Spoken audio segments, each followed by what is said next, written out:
This year's World Cup was arguably one of the most anticipated, most watched, and perhaps even most controversial World Cup ever. Everyone was talking about it, so much so that Google search recorded its highest traffic since inception during the final.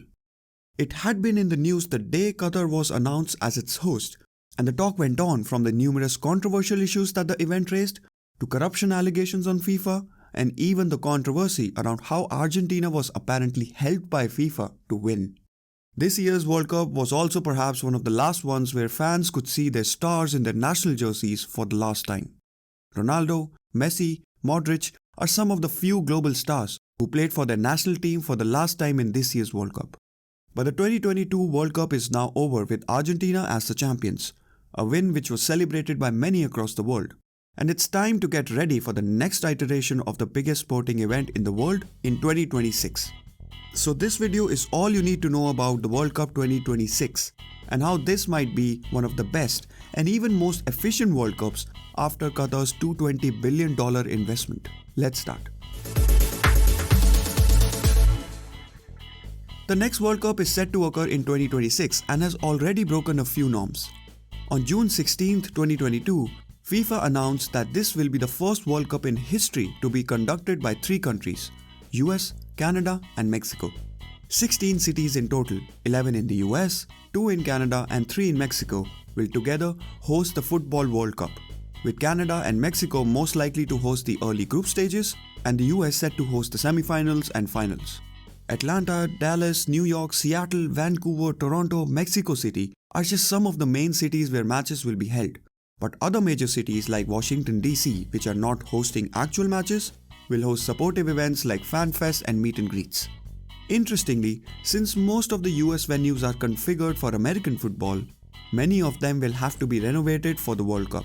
Work has already begun in many stadiums to make them suited for football, with some even expanding their average capacity of 65,000 to almost 80,000. The 2026 World Cup will also be the longest World Cup in history. The natural format of 32 teams in 8 groups with top 2 teams going through to create the perfect 16-team knockout bracket is over. In 2026, 48 teams will take part in the World Cup, so there will be more teams, more games, more kickoff times and a much longer tournament.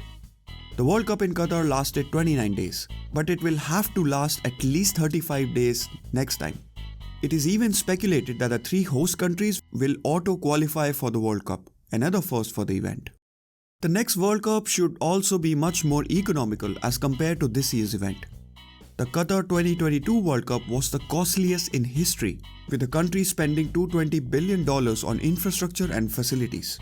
Part of this was because Qatar had to build an entirely new city with stadiums, public transport, hotels and other facilities to accommodate players, staff and millions of spectators. Most of the stadiums had to be built from scratch, all while taking care of the immense heat in the area and ensuring that the stadiums are cool enough for players to play for 90 minutes or more. That meant custom air conditioning for more than 90,000 people on match day. They even had to build tent cities to accommodate everyone during the 29 days of the World Cup, as every single room in Qatar was booked well in advance. The 2026 host cities, especially the US, already have a number of stadiums which will host the matches. The respective countries need to make them football friendly and perhaps expand a few. But the cost of doing that would perhaps be much lower than building a new stadium from scratch. Also, all the 16 cities listed are major metropolis, filled with hotels and other neighboring cities with more accommodation if needed, which saves a lot of service costs for them. While it's still early to estimate the amount spent, experts do believe it should be significantly lower than what Qatar did for 2022 World Cup. All in all, the next World Cup is set to be the biggest so far, with more events, more stadiums and more excitement to combine the global football community. I hope you enjoyed watching this video, and if you did, do drop in a like and subscribe to show your support for the channel. Thank you for watching.